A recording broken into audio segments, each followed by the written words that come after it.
कंत्राटी वीज कर्मचाऱ्यांनी घोषणा केली की आम्ही आंदोलन स्थगित केलेलं आहे। नेमकी काय चर्चा झाली, काय सांगा?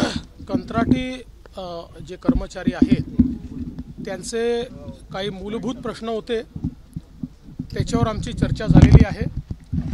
त्यातले त्यांचे काही प्रश्न जे आहेत ते अत्यंत जेन्युइन आहेत की जे निश्चितपणे सोडवले गेले पाहिजेत, ज्याच्यामध्ये विशेषतः इतके वर्ष ते काम करतायत पण त्यांना जेव्हा नियमित भरती निघते त्यावेळी त्यांना अप्लाय करता येत नाही, कारण वयाची अट त्यांच्याकरता शिथिल झालेली नाही। त्यानंतर त्यांना त्या ठिकाणी काही ॲडिशनल मार्क दिले तर त्यांना या स्पर्धेमध्ये टिकता येईल, त्यामुळे त्या संदर्भातले काही विषय आहेत। या व्यतिरिक्त काही त्यांच्या फायनान्शियल डिमांड्स देखील त्या ठिकाणी आहेत। एक विशेष महत्त्वाची त्यांची जी मागणी आहे की कंत्राटदार जे आहेत ते शोषण करतात, नियमित आणि त्यांना जेवढं वेतन देय आहे ते वेतन त्यांना मिळत नाही आणि म्हणून थेट त्यांच्या खात्यामध्ये ते वेतन गेलं पाहिजे। तर ही मागणी जी आहे ती मला असं वाटतं योग्य आहे। आम्ही त्याचं एक मेकॅनिझम आता तयार करण्याचा प्रयत्न करू की ज्यातनं थेट त्यांच्या खात्यात त्यांचं वेतन हे गेलं पाहिजे। काही ठिकाणी खात्यात वेतन गेल्यानंतर कंत्राटदार ते वेतन विड्रॉ करून घेतोय, तर त्याही अशा प्रकरणांची चौकशी करण्याचे आदेश मी देणार आहे, कारण अशा प्रकारे जर अशी पिळवणूक किंवा फसवणूक होणार असेल तर ते देखील योग्य नाही आहे। त्यामुळे त्यालाही कशा प्रकारे प्रतिबंधात्मक उपाय करता येतील हा देखील आपला प्रश्न त्या ठिकाणी आहे। काही त्यांच्या ज्या फायनान्शियल डिमांड्स आहेत, एक मी आमची त्यांना अडचण समजून सांगितली की आम्ही 2019 साली जी काही वाढ दिली होती ती सगळीच्या सगळी वाढ ही MBRCने डिसअलाव केली आणि ती डिसअलाव केल्यामुळे आता त्याचा भार जो आहे तो पूर्णपणे कंपन्यांवर पडलेला आहे आणि त्याची वसुली कंपन्यांना करता येत नाही। त्यामुळे आता या संदर्भात कुठलेही निर्णय घेताना ते विचारपूर्वक घ्यावे लागतील, MBRCच्या फ्रेमवर्कमध्ये घ्यावे लागतील आणि म्हणून लवकरच तिन्ही जे आमचे कंपन्या आहेत त्यांच्या MD सोबत एक बैठक ही जी काही संयुक्त कृती समिती आहे त्या समितीची आम्ही त्या ठिकाणी करणार आहोत आणि त्या बैठकीमध्ये याच्यावर सविस्तर चर्चा हे ते लोक करतील आणि त्यात मग प्रत्येक गोष्टीत काय काय मार्ग आपल्याला काढता येईल तो मार्ग आपण काढणार आहोत।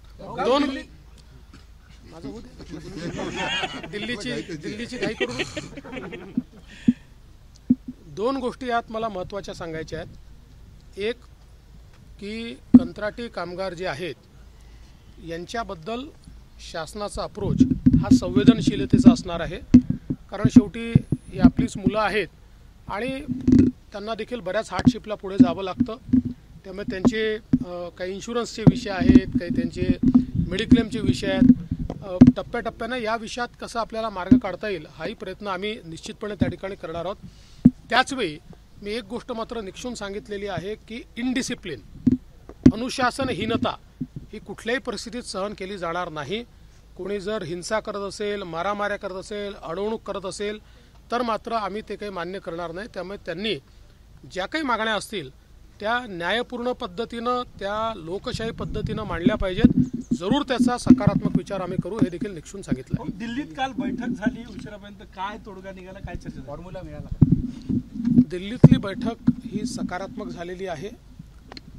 एकाच बैठकीत सगळे निर्णय होतील अशी परिस्थिती नाही आहे, पण मी हे म्हणू शकतो की 80% आमचं काम हे कालच्या बैठकीत संपलेलं आहे। 20% जे आमचे आता म्हणजे बसलो जरी नसलो ते आपापसात फोनवर चर्चा चालली आहे, ज्या काही थोडे बहुत आमचे विषय राहिले आहेत, मला विश्वास आहे आम्ही लवकरच हे पूर्ण करू शकू। राज ठाकरे म्हणाले दुसऱ्याची पोरं सध्या खांद्यावर खेळवले जाण्याचा प्रकार सध्या महाराष्ट्रात सुरू आहे, अशा पद्धतीने भाऊ बाळा नांदगावकरांनी हे पण म्हटलेलं आहे की जर काही चांगलं होणार असेल तर भाजपसोबत जायला काय हरकत नाही। असं आहे की या संदर्भातली आमची भूमिका ही आम्ही यापूर्वी देखील सांगितलेली आहे की आत्ता मनसेने जी काही व्यापक भूमिका घेतलेली आहे ती भूमिका आमच्या विचाराशी विसंगत नाही आहे। त्याच्यामुळे कसं आहे की आधी क्षेत्रीय अस्मिता जी आहे ती आम्हाला मान्यच आहे। महाराष्ट्रात राहून मराठी माणसाबद्दल बोलणं हे योग्यच आहे, ते केलंच पाहिजे। मराठी माणसाचे सगळे अधिकार प्रोटेक्ट केलेच पाहिजे, पण त्याचसोबत एक व्यापक भूमिका देखील असली पाहिजे, एक्सक्लुजनची भूमिका असू नये असं आमचं मत होतं। आणि मराठी माणसाच्या हक्कांसोबत आज एक हिंदुत्वाची भूमिका ही त्या ठिकाणी मनसेने घेतली आहे, त्यामुळे त्यांच्या आणि आमच्या भूमिकेत फारसं अंतर राहिलेलं नाही आहे। बाकी मग निवडणुकीत काय करायचं आहे वगैरे याच्यावरनं इन्फरन्सेस काढता येणार नाही. या गोष्टी चर्चेच्या असतात, तपशिलाच्या असतात, त्यामुळे योग्य वेळी योग्य निर्णय होऊ शकतात.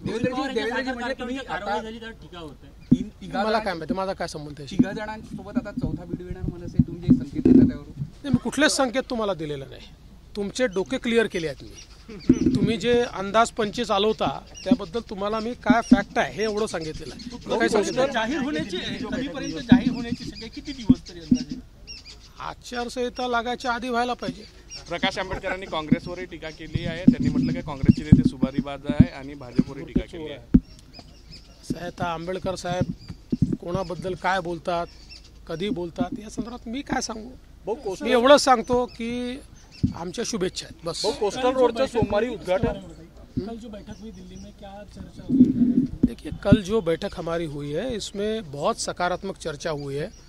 मैं ऐसा कह सकता हूँ कि 80% तक सारे मसले हमारे हल हुए हैं. हाँ, 20% अभी बाकी है जिस पर हमारी बातचीत चल रही है, लेकिन मेरा विश्वास है कि वो मसले भी हम हल करेंगे और एक अच्छा अलायंस हम लोग तैयार करेंगे. एबीपी माझा, उघडा डोळे बघा नीट.